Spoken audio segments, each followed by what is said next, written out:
In the autumn of 1881, in the second week of October, a young man of 26 named Henry Ashe came north on the train from London to take possession of the house his father had left him. The house was called Stennick. It stood on a low rise above a stretch of coast in Northumberland, between two villages and not properly in either, and had belonged to the Ashe family for 4 generations. Henry's father, Edward Ashe, had lived in the house alone for the last 11 years, since the death of Henry's mother, and had died at the beginning of September of a slow weakness in the chest that the doctor in Alnwick had attributed to age and to nothing more particular than age. He had been 64. Henry had been at the funeral. He had stayed 3 days afterward in the village inn while the lawyer in Alnwick went through the papers, and he had then gone back to London because he had work there and a small set of rooms there and a young woman there to whom he was, that autumn, engaged. He had come back now because the lawyer's letter had said the house was ready and that there were matters to be discussed that could not be discussed by post. The hired trap brought him up from Alnwick at 4 in the afternoon. The driver set him down at the gate of the house and would not come further. The lane to the front door, he said, was not a lane any man took a horse up without need. Henry paid him. He stood at the gate with his trunk at his feet and looked at the house he had not seen in 11 years.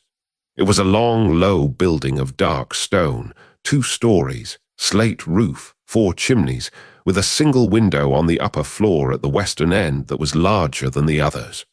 The window faced the sea. Henry could not, from the gate, see the sea itself, but he could hear it. The house stood perhaps 1/4 of a mile from the cliff, and the wind that afternoon was off the water, and the sound of the water carried up. The door of the house opened before he had reached it. A woman came out. She was 60 or so, broad-shouldered, grey-haired, in a clean black dress with a clean white apron over it. Henry remembered her, though he had not seen her since he was 15. Her name was Mrs. Ridley, and she had been the housekeeper at Stennick for as long as Henry had been alive, and longer. "Mr. Henry, Mrs. Ridley, you will have had a long ride. Come in, the kettle is on. Your father's study has been laid out as the lawyer wished, and there is supper in an hour." She did not embrace him. She had not embraced him when he was a boy, and she did not embrace him now. She took his coat from him in the entrance hall and hung it on the peg his father's coat had hung on for 40 years, and she carried his small case up to the bedroom that had been his as a child, which had been kept aired and made up for him these 8 weeks since the funeral. He sat in his father's study for the hour before supper and went through the papers the lawyer had left for him. They were what he had expected. The house, the small piece of grazing land that ran with it, the modest income from the investments his father had managed, a list of household expenses for the year, a list of the small debts the estate owed to local tradesmen, all of which had been paid, a copy of the will which Henry had already read. There was one paper he had not expected. It was at the bottom of the pile in his father's own hand on a single sheet of plain white paper, folded once. There was no envelope. There was no address. The paper had Henry's name on the outside in his father's writing. He opened it. "Henry, the house is yours, and what comes with it is yours, and most of what comes with it I have set out plainly in the will, and the lawyer will tell you what he can. There is one matter the lawyer cannot tell you because I have not told him. Mrs. Ridley knows it. She has kept it with me for 30 years. You will go to her after you have read this, and you will ask her to tell you about the lantern. She will tell you what she has been told to tell you. You will then have a choice to make. I am sorry to leave you with it. I would have spared you if I could. Your father, E.A. Henry, read the note twice. He folded it. He put it inside his coat. He went to find Mrs. Ridley. She was in the kitchen laying out a plate of cold meat and bread for his supper. She did not turn when he came in. She said, "You have read your father's note." "How did you know?" "Because he told me he would leave one. He told me you would come to me with it. I have been expecting you all afternoon. He said you would tell me about the lantern." She set down the knife she had been holding. She turned to face him. She was the same woman who had brought him his cocoa when he was 8 years old, who had bandaged his knee when he had fallen off the gate when he was 10, who had stood at the back of the church at his mother's funeral when he was 15, and her face was the same face it had always been. But there was something in it that evening that he had not seen in it before, and that he could not, then or after, give a name to. "Sit down, Mr. Henry." He sat at the kitchen table. She sat opposite him. She put her hands flat on the wood between them. She looked at her hands and not at him. "There is a lantern, Mr. Henry, in the upper window at the western end of the house, the window that looks out toward the sea. The lantern is lit every night of the year, without exception, an hour after sunset. It is put out every morning at first light. It has been lit every night of the year, without exception, for as long as anyone in your family remembers. Your father lit it the night his father died, which was the first night he had the duty of it. He lit it for 36 years. The last night he was strong enough to climb the stair to the upper room, he lit it himself. The nights he could not, in the last weeks, he asked me to light it for him, and I did. I have lit it every night since he died. I will go on lighting it until you tell me whether I am to keep doing so, or whether you are to do so, or whether the matter is to be left in some other arrangement. Until that is settled, the lantern is my charge." "What is the lantern for?" She did not look up. "The lantern is to be lit, Mr. Henry. The lantern is not, by anyone in this house, to be looked at." "What do you mean?" "I mean what I have said. The lantern is to be lit every night. The room the lantern stands in has a single window, which is the window that faces the sea, and a single chair, which is set facing the lantern. The keeper of the house goes into the room every night, an hour after sunset, and lights the lantern and turns, and leaves the room, and closes the door behind him. The keeper does not, while the lantern is lit, look out of the window. The keeper does not stand in the room while the lantern is burning. The keeper does not, on any night of the year, look at what the lantern is for. In the morning at first light, the keeper goes into the room and puts the lantern out, and pours fresh oil into it for the following night, and trims the wick if it needs trimming, and leaves the room, and closes the door. That is the duty. That is what I have done for the 6 weeks since your father died, and what your father did for 36 years before me, and what your grandfather did for 41 years before him, and what your great-grandfather, who was the first man to keep the duty in this house, did for the last 22 years of his life. And what does the lantern attract? That, Mr. Henry, is the thing the keeper does not look at." He sat for some time without speaking. "Mrs. Ridley." "Yes, you have lit the lantern for 6 weeks now." "I have, and you have never looked." "I have never looked." "Why?" "Because I gave your father my word 30 years ago, when he first asked me to assist him in the keeping of it, that I would not look. I have kept my word for 30 years. I did not look in any of the nights I assisted your father, and I have not looked in any of the nights I have lit it alone since he died, and I will not look on any night I have left to light it in. Do you know what is out there?" She raised her eyes to his at last. "I have an idea, Mr. Henry. I have had 30 years to form an idea. I have heard it once or twice, in the deep hours of the night when the wind has been wrong, and a sound has carried up from the cliff that should not have carried. I have not looked. I have closed my window and I have gone to sleep, and in the morning I have gone in and put the lantern out, and the room has been as I left it. I do not, in the strict sense, know. I have only an idea, and I have decided over the years that the idea is enough, and that the looking is not a thing I owe to anyone, including myself. And my father, your father looked once, when he was 25, in the 2nd year of his keeping. He had inherited the house and the duty from his own father, and he had kept the duty for a year and a half, and one night in the autumn of his 2nd year he went up to the room and lit the lantern, and then, instead of leaving, he sat down in the chair and he looked. He did not tell me at the time what he saw. He told me many years later, on a night when he was unwell and had taken more brandy than he was accustomed to, that he had seen what the lantern was for, and that the seeing had cost him something he could not name and could not get back, and that he had never, in the 35 years that followed, looked again. He told me this once. He did not speak of it again. I did not ask him, and he wished me to be told this. He wished you to be told. He wished you to be given the choice. He said to me, 3 days before he died, that he did not want you to receive the duty without knowing what came with it. He said the not telling was a cruelty his own father had done to him that he had no wish to do to you. He told me to tell you what I have told you plainly on the first day, and then to step back and let you choose. Choose what?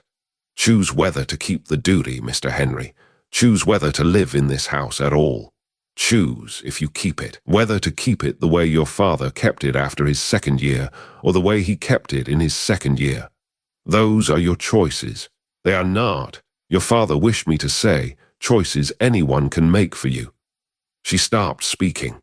She looked at her hands again. The kitchen was very quiet. The kettle, which she had taken off the hob when he had come in, made the small ticking sound a kettle makes as it cools. The light outside the window was the soft grey light of a seacoast October evening, and the sea, somewhere beyond the rise, made the long steady sound it had been making since Henry had stepped down at the gate. Mrs. Ridley. Yes, you said the lantern is lit an hour after sunset. An hour after sunset. What time is sunset tonight? At 6:15, Mr. Henry. The lantern is to be lit at 7:15. He looked at the clock on the kitchen wall. It was 5 o'clock. I should like this evening to go up with you when you light it. I will not look. I give you my word on it. I will only see the room. I have not been in that room since I was a boy, and I do not remember it clearly. She was quiet for a moment. I will take you up, she said. You will see the room before the lantern is lit. You will go down with me before the lighting. The lantern is not, on the first night you are in the house, a thing for you to be present for. You will keep your word about the looking. You will give me also your word that you will not, after I have gone to my own room tonight, return to the upper room while the lantern is burning. He hesitated. Mr. Henry, you have my word. She nodded once. She got up. She put the kettle back on the hob. She said supper would be in half an hour, and she would take him up to the room after he had eaten. Henry ate the supper without much attention to it. He sat in his father's chair at the head of the long table in the dining room, the chair he had never been allowed to sit in as a child, and he ate the cold meat, and the bread, and the pickle Mrs. Ridley had laid out for him, and he drank a small glass of his father's claret, which Mrs. Ridley had brought up from the cellar without being asked. He thought, while he ate, about his father. He had not, in honesty, known his father well. His mother had died when he was 15, and after that his father had not been the same man.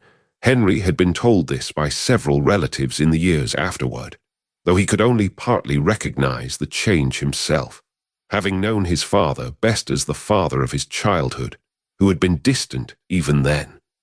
He had been sent away to school within a year of his mother's death, and after school he had gone to London for the work he now did at a small firm of solicitors, and he had visited Stennick perhaps twice a year, until the visits had thinned to once a year, and then to less than that. His father had not, in any of those visits, mentioned the lantern. Henry had not known the lantern existed. He understood, sitting at the table eating the supper Mrs. Ridley had laid out, that this was the thing his father had been protecting him from. The 11 years since his mother's death had been 11 years of his father carrying the duty alone, with Mrs. Ridley as his only confidante, and waiting for Henry to be old enough to be told. The note in his coat had said, I would have spared you if I could. Henry thought now that the sparing had been the silence, and that the silence had ended only because his father had died, and there had been no one left to carry the duty for him. He pushed the plate away. He went to find Mrs. Ridley. She was in the kitchen, putting on a shawl. She had a small oil can in her hand, and a box of matches in her apron pocket. She did not speak. She led him up the front stair to the upper landing, and along the upper passage to the western end of the house. The passage was lit by a single oil lamp on a small table at the halfway. The walls were whitewashed. The boards underfoot were old and dark. There were 3 doors along the passage. The first was the door of what had been Henry's room as a boy. The second was the door of what had been his parents' room. The third, at the very end, was the door he did not remember at all. This is the door, Mr. Henry. I do not remember it. You would not. You were not permitted in this room as a child. Your father took you in once when you were perhaps 4, and you cried, and he did not bring you in again. He told me later that you had cried before he had said anything to you about the room. He took it as a sign that the room was not, for you, a place you were ready to be. She put her hand on the latch. I will show you the room, she said. I will then go down. You will follow me down. You will not come back up tonight. I will not. She opened the door. The room was a small square room at the western end of the house, with the single large window that he had seen from the gate. The window was not curtained. It looked out, in the grey light of early evening, onto a stretch of rough grass that ran for perhaps a quarter of a mile to the edge of the cliff, and beyond the cliff onto the sea, which was the colour of slate that evening, and which moved in the slow, heavy way the sea moves in October on that coast. There were no other houses visible from the window. There were no trees. There was only the grass and the cliff and the sea. In the middle of the room, on a small heavy wooden table, stood the lantern. It was a brass lantern of a kind Henry had not seen before, taller than the lanterns he was used to, with thicker glass, and with a base that was bolted to the table by 4 heavy iron screws. The wick inside was new. The reservoir, when Henry looked at it, was nearly full. Mrs. Ridley had been keeping it ready for the lighting. A single wooden chair stood in front of the table, facing the lantern, facing also the window beyond the lantern. The chair had the worn quality of a chair that had been sat in over many years, though Mrs. Ridley had told him, only an hour ago, that the keeper did not stand in the room while the lantern was burning and did not sit in the chair. The chair was, by the wear on it, a chair that had been sat in. Henry did not, then, ask her about the wear. He thought he understood it well enough. There was nothing else in the room. The walls were whitewashed. The floor was bare. The ceiling was low. The window was the only window. The door was the only door. This is the room, Mr. Henry. It is. Have you seen what you wish to see? I have. Come down with me. He came down with her. She closed the door of the room behind her. They went down the passage and down the stair to the entrance hall, and Mrs. Ridley said she would go up alone at 7:15 to light the lantern, and Henry said he would wait in the sitting room until she came back down. He waited in the sitting room. He sat in his father's chair by the small grate. He did not light the fire because the evening was not cold. He sat with his hands on his knees, and he listened to the sea, which he could hear faintly through the closed window of the sitting room, and he thought about what Mrs. Ridley had told him. He thought about his father at 25, going into the upper room one evening in the autumn of his 2nd year as keeper, and lighting the lantern, and sitting down in the chair and looking. He thought about what his father had seen. He thought about his father telling Mrs. Ridley, 30-some years later, that the seeing had cost him something he could not name and could not get back. He thought about the cost his father had paid, being a cost Henry had, in some sense, lived alongside for all of his childhood without knowing it. The distance his father had kept from him. The not mentioning of the lantern. The way his father had been, in the years after Henry's mother had died, a man only partly in the room with him. Henry had thought all those years that this was grief. He thought now that it was perhaps grief and the other thing both, and that the other thing was older. He heard Mrs. Ridley come down the upper stair at 7:20. He heard her go into the kitchen. He heard her put the kettle on. He sat in the sitting room until 8. Then he got up and went into the kitchen, and Mrs. Ridley made him a cup of tea, and they did not, while he drank it, speak of the lantern. They spoke of small things, the state of the roof, the repairs that needed to be done before winter. The grazing tenant, who was an honest man named Crewe and whose rent was paid up to Lady Day. They spoke as a man and a housekeeper speak, who have known each other since the man was a boy, who have been through the same funeral 6 weeks ago, and who have, in the course of the evening, agreed not to speak of the one thing that is between them. At 9, Mrs. Ridley said she would go to her bed. Her bed was in the small room above the kitchen, which had been the housekeeper's room for as long as there had been housekeepers at Stennick. Her window looked east. It did not look at the cliff. She would, she said, hear Henry if he needed her in the night. She had heard his father every time his father had needed her in the years before his death, and a hearing had not, she said, weakened. She went up by the back stair. Henry sat by the small grate in the sitting room until 10, and then he went up by the front stair to his own bedroom, and he undressed, and he put out his candle, and he lay down in the bed he had slept in as a boy. He did not sleep. He lay in the dark, and he listened to the house. The house was, as far as he could tell, quiet. There was no sound from the upper room. There was no sound from anywhere. There was only the long, slow sound of the sea, somewhere beyond the rise, and the small sounds an old house makes at night when it is settling. He thought about the lantern. He thought about it for an hour. He thought about his promise to Mrs. Ridley, which he had given freely and which he meant to keep. He thought about the fact that the room with the lantern was at the far end of the upper passage, and his own room was at the near end, and that there was a closed door between him and the lantern, and another closed door behind that one. He thought about how easy it would be in the dark of the house to walk along the passage and stand outside the lantern room. He thought about how, even if he stood outside the door, he would not be looking at the lantern. He would only be outside the door. The promise had been not to come back upstairs to the lantern. He was already upstairs. He had not promised, in the strict sense, not to walk along the passage. He recognized the thinking. He recognized it because he had given the same kind of thinking to clients of his firm who had been preparing to break a promise they had made and were looking for a form of words that would let them say they had not broken it. He knew, lying in his bed, what kind of thinking it was. He knew also that he was doing it. He got up. He did not light the candle. He put on his trousers and his shirt and the soft slippers he had brought from London for the cold floors of the house. He went to his door. He opened it. The passage was dim. The single oil lamp on the small table at the halfway had been turned down for the night and gave only a low yellow glow that did not reach as far as either end of the passage. The door of the lantern room was a closed door at the western end. The door at the eastern end, which was the door of his own room and which he had just come out of, was now also a closed door behind him. He stood in the passage between them. He could see, under the door of the lantern room, the line of light from the burning lantern. He walked toward it.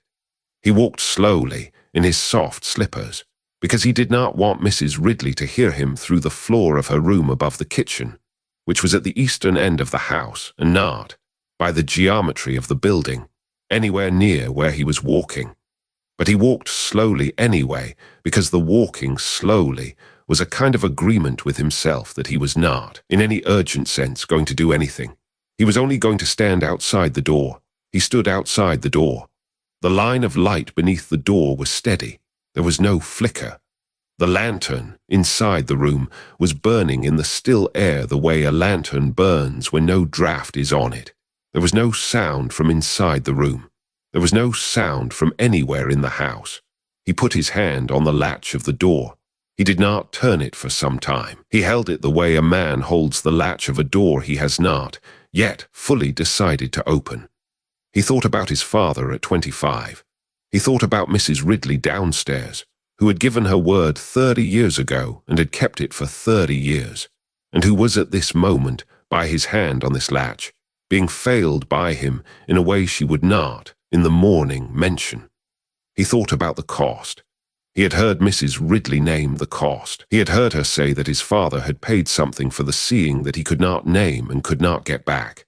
He had heard, and he had heard plainly, and he had given his word in the kitchen, and he was, by every available measure, about to break his word for the sake of finding out a thing he had already been told the price of. He turned the latch. He opened the door. The lantern was burning on the table in the middle of the room. The flame was steady. The light it threw was a warm yellow light that filled the room and reached as far as the window, which was uncurtained, and which looked out in the dark onto the cliff and the sea beyond. There was a man standing at the window. He was on the far side of the glass. He was outside the house. The window was on the upper floor, perhaps 18 feet above the ground, and there was no balcony and no ledge and no tree, and the man was, by every law Henry knew about how a man stands, not able to be where he was standing. But he was standing there. He was facing the window. He was not pressed against the glass. He was perhaps a foot back from it, in the dark of the air above the cliff, and the lantern was throwing its yellow light onto him, and he was, in the yellow light, visible. He was a young man. He was perhaps 25.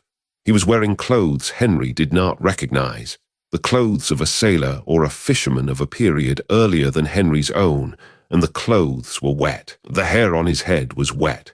The hair was the color Henry's own hair had been before he had gone south to London, which is to say it was the Ashe family hair, which was the color of dark, wet sand. The face was a face Henry knew. It was his father's face.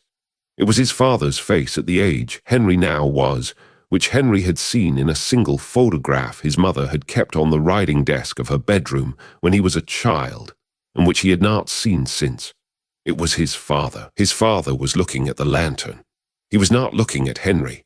He was looking past Henry at the lantern, and his face had on it the expression of a man who had been looking at the lantern for a very long time and had been waiting for a very long time for someone to do exactly what Henry had just done.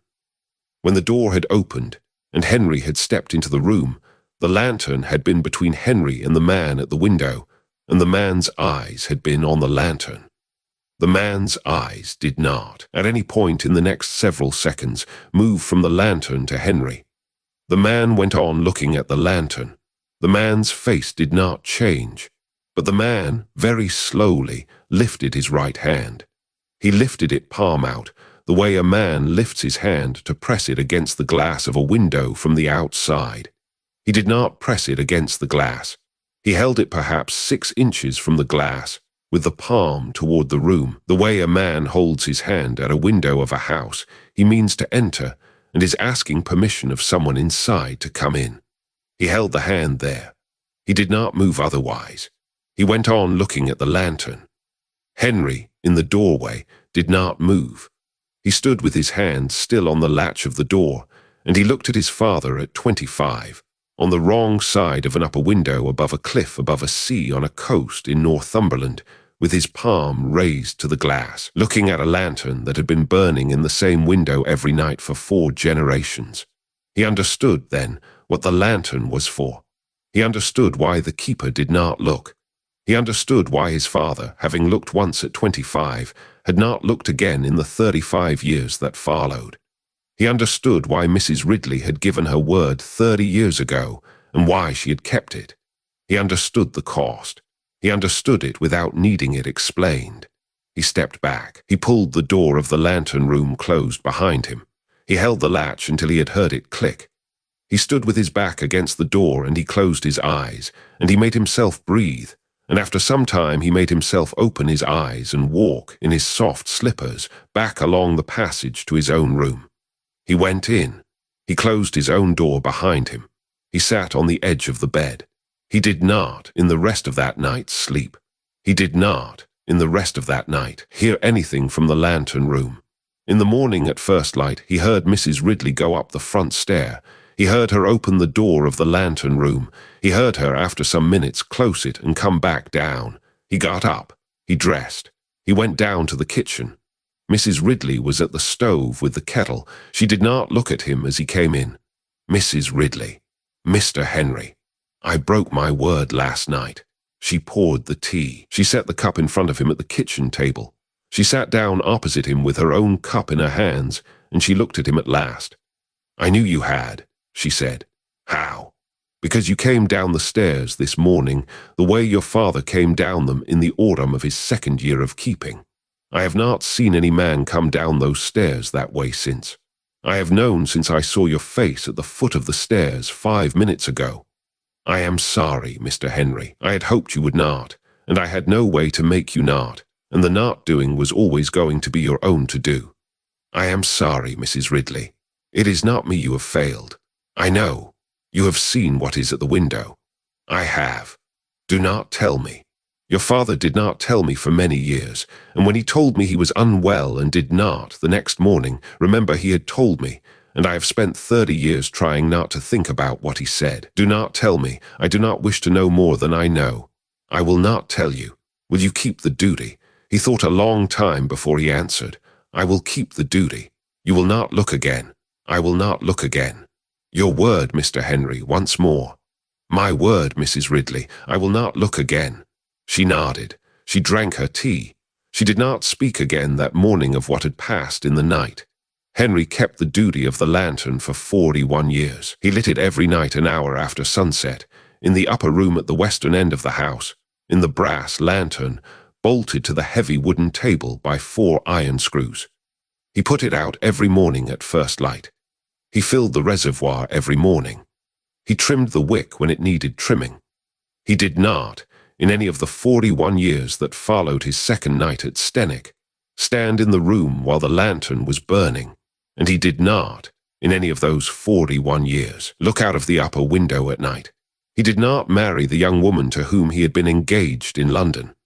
He wrote to her, in the 3rd week of October of the year he came to Stennick, that the affairs of the house were greater than he had supposed, and that he could not, in honesty, ask her to take on a household with the burdens he had found in his father's. He did not, in the letter, say what the burdens were. The young woman wrote back, after some weeks, with what dignity she could find, that she released him, and she married, 3 years later, a man in London who was a colleague of Henry's at the firm, and who became, in time, a partner of the firm in Henry's place. Henry stayed at Stennick. He did the work of the estate. He kept the lantern. He grew old. Mrs. Ridley remained with him until her death in the spring of 1907, which was 26 years after the night Henry had broken his word. She was 82. She had lit the lantern with him for the first 6 weeks of his keeping, and after that she had not lit it again. She had insisted, after the night he had looked, that the duty was now his and would be his until he had passed it to whoever came after, and she had not, in the 26 years that followed, gone up the upper passage in the hours after sunset. She had kept the house in every other particular. She had been, by Henry's reckoning afterward, the only person in the world who had known him for the whole of his adult life. He had buried her in the village churchyard, beside the grave of her own husband, who had died in 1869 in the same fishing fleet whose drowned, Henry understood by then, the lantern was lit for. He took on, after her death, a younger woman from the village named Mrs. Crewe, the daughter of the grazing tenant, to keep the house. He did not tell Mrs. Crewe about the lantern. He kept it himself, every night in the same way, and he closed the upper room each morning, and Mrs. Crewe never went into the upper room and did not ask why. Mrs. Crewe served him until his own death in 1922, when Henry was 67. She found him in his bed in the morning, and the lantern in the upper room had burned through the night, and was still burning when she went up at first light, and she did not look out of the upper window when she put the lantern out, because she had been trained by Henry over the years to do small things in particular ways in this house, and the not looking out of the upper window was one of them, though she had never been told why. Henry had no children. The house went, by the terms of his will, to a nephew of his on his mother's side, a young man in his 20s named David Markham, who had been to Stennick perhaps twice in his life, and to whom Henry had left, in the same drawer of the same writing desk in the same study, where his own father had left the note to him, a single sheet of paper folded once. The paper said, "David, the house is yours, and what comes with it is yours. There is a matter Mrs. Crewe cannot tell you because I have not told her. There is a man at the village called Forster, who is the son of the man who served as solicitor to my father, and who will tell you what he has been instructed by me to tell you. He will explain to you what is to be done with the lantern in the upper room at the western end of the house. He will tell you also that you have a choice. I am sorry to leave you with it. I would have spared you if I could. Your uncle, H.A., in some part of the coast of Northumberland, in a long, low house of dark stone above a 1/4 mile of rough grass that runs to the edge of a cliff, an upper window faces the sea. The window has a lantern in it. The lantern is lit every night, an hour after sunset, by whoever keeps the house. The lantern is put out every morning at first light. The keeper of the house does not, while the lantern is burning, stand in the room. The keeper does not look out of the window. What stands at the window on the nights the lantern is lit, the Ashe family has never named, in 4 generations. The family has, in some long, unbroken practice, agreed that the lighting is a duty and that the looking is not. The lighting is what the lantern is for. The looking is what the lantern costs. May the houses on the coast always be kept by men and women who can climb a stair in the evening and come down it without turning around. May the words that pass from one keeper to the next always be written plainly enough that the choice is the new keeper's to make. May the wanting to look, on the second night, always pass. Good night.